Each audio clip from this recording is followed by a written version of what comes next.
This message is for Marcos, the greatest betrayer of our time. You wasted your chance to redeem your father's name.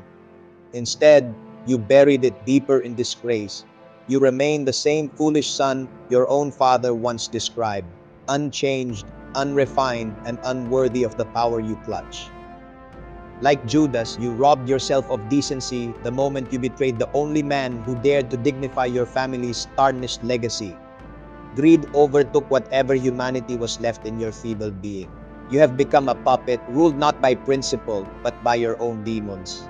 You are nothing but a clown wearing a borrowed crown. Your public pronouncements defy logic. You mumble incoherently, understood only by those foolish enough to mirror your delusions. You reek of incompetence. Compassion is unknown to you, and the absence of it bleeds into everything you do. Your greed and apathy will be your downfall. The day will come and you will look back and cringe at how you wasted the chance to become a great man. You were handed a foundation, a model of leadership crafted by President Duterte, yet you squandered it.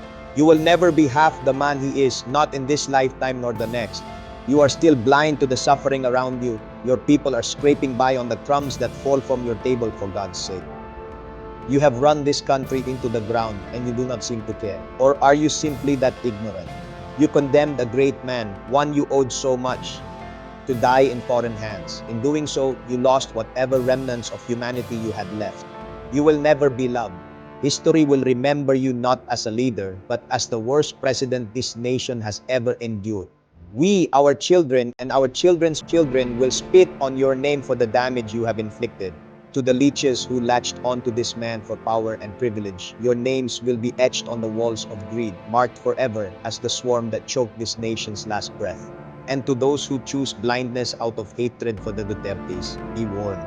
One day, your sons and daughters may hold you accountable for staying meek in the face of great oppression. You see how the people respond when comparing the Dutertes and the Marcoses. You see the numbers, the passion, the conviction.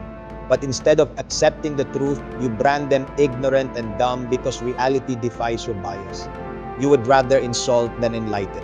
You would rather deny than understand. You would rather have the country burned to ashes than to see another Duterte in power. To Bongbong Marcos, you will surely be remembered. History writes the truth and your name will be its warning. This is my testament. This is my truth, for I am Duterte.